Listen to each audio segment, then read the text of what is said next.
tubyumve turebe. Mbogo dore impanya dore intete nukuvuga rero iyi ngi ni nziza cyane ko na nyine ntabwo azi kuyibyina ntabwo abizi uri wapi ni nziza cyane ndayikunda sana.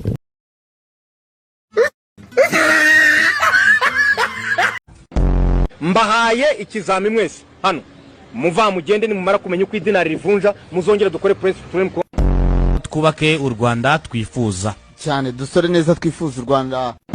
Iyi ni mashini yo gutegura imbuto kugira ngo muze munya Umuntu urabona ntashe ndi umusaza none ubu nzimaririye. Imbaraga zo gukora ziri gushira.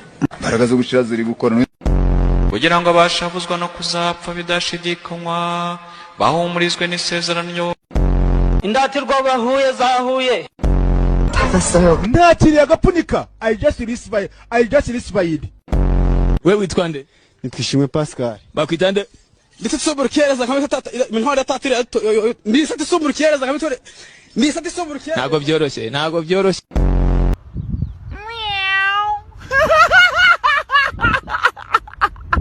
Iyo wari ufite imyaka 15 umuntu mwagendanaga afite imyaka 30 wamwitaga igisaza ngo urashaje usazi ubusa.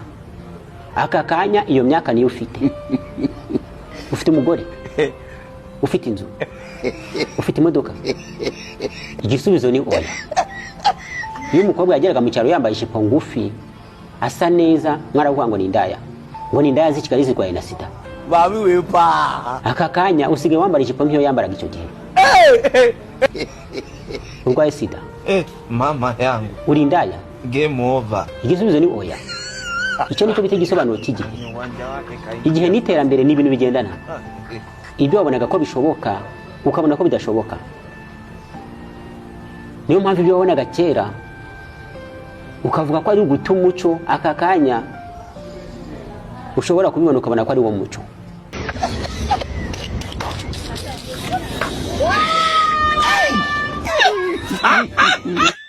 Nzi wacu uri Musanze twohereje ifoto imbere y'isoko rya Goyiko. Ngo n'urubyiruko rwaretse ishuri rujya rukururwa mu rukigiriza nkana ku bagabo batajya bajya ku kabari rubashinja gutungwa no kunywa igikoma. Aba baturage nabo mu mudugudu wa Kigwene ya kabiri mu kagari ka Rwimishinya mu murenge wa Rukara mu karere ka Kayonza, aho abagabo baho ngo bigikoma bakinywa bihishe kubwo gutinya ko babizira. N'abantu biremye bikora umutwe buri bakajya basanga abantu batajya bajya ku kabari ngo banywe ibikoma, ngo nta mugabo wo kunywa igikoma. Ubwo rero akanakubitwa reka ni intambara. Inaha umugabo waho yanywa igikoma baramukubita. Arakubitwa se rimwe ahubwo ko kubitwa buri munsi. Ndabizi neza ko muri uyu mudugudu hari abawukubise kubera ko banyweye igikoma. Hari no bakubise ajya no mu Bugande aratoroka aragenda kubera igikoma. Byabayeho ibyo byo ni nkuru ngiye niyizi. Niyo ngiye gukinywa ngiye nyinywera mu nzu. Nyinywere hanze akagira umwana ukubona ukinywa ashobora kugitanga amakuru bakazagukubita. Ibyo bintu bari kuvuga ni ukuri. Ngo nyine baraza bagasanga nk'umugabo ari mu rugo n'umugore atetse, umugore we n'umugabo yicaye iruhande rw'umugore bakaba baravuze ati nta mpamvu yo kwicara impande y'umugore jya ujya mu bandi bagabo. Agera mwo muri batatu bakubiswe. Noneho rero usanga aba bana barimo kumukubita ngo nuko arimo kunywa igikoma. Nanjye ndababwira ati mwabana mwako murimo gukora urugomo kandi mureba umugabo yiteye igikoma arimo kukinywa, urugomo mukorana urumeze rute. Ubwo rero abana barangiye baravuga ati twebwe ntago dushaka abagabo banywa igikoma. Ubwo rero nibwo bahindukiye ngiye kumanumva bankubise inkoni nikubita hasi. Iyo ubajije uburyo izo nsoresore zimenyamo umugabo unywa igikoma ngo nuko batagaragara ku kabari mu bandi bagabo. Hari urubyiruko rwikize hamwe rukwita abantu banyweye igikoma. Hari n'igihe bakubona ubyibushye bakabaturiye umuntu anywa igikoma bakanagukubita yuko ufite umubiri mwiza unabyibushye. Iyo batakubona mu bandi ku muhanda ubwo bakwibazaho ikibazo kiravuka kuko ubwo bavuga ko ari igikoma kigutunze nabindi. Kuri bo babibonamo akarengane ko nta mugabo wakwiye kuzizwa kunywa igikoma. Agomba kukinywa ahubwo mwagatuvuganiye abo insoresere zikubita abo bagabo bakazishorera. Umugabo akwiye guhohoterwa ko n'uburenganzira bwe. Umuntu wese mu bitekerezo byo no kubaka urugo rwe abafite ukuntu arwubaka.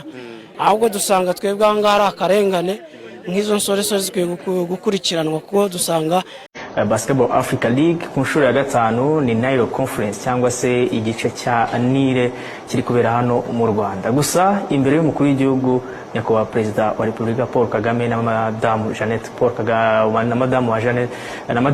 Paul Kagame bakaba baje gushyigikira ikipe ya APR Basketball Club. Kada muri iki cyumweru rwaye indwara y'imibonano narwaye imibonano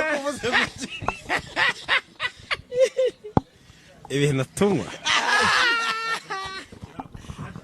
indwara zandura mu mibonano mpuzabitsina akoze kwasa muri iki cyumweru areba agatelefone karambitse hano harya agatorete wagasanze hano onkere yiyahuriye muri dushe yego iyo telefone ndakeka ko yari ya onkere wawe uyu munyamabanga w'ububanyi n'amahanga yibuke ko ajya gutorwa ngo abone uriya mwanya wo kuba umunyamabanga w'ububanyi n'amahanga w'ubwongereza abantu benshi bamuhaye amajwi ari abongereza ari abanyekongo bafite ubwongereza bwa Kongo nako bafite ubwene igihugu bwa Kongo ni abongereza n'abanyekongo bafite ubwene igihugu bwa Kongo sikegariwe ni abanyekongo bafite ubwene igihugu dore noneho moyena rafiki yangu Rukundo ste yo Rukundo ste Namuste. Mezeste. Savaste. Uri kurya ste? Agaceriste. Igoste mukanyaste ngiye kogaste. Ugeheste? Kumarangiste. Ukora ikiste? Utemberaste. Utemberaste? Kwiga ibiceriste? Igoste. Bon appetiste. Mesiste. Yesiste.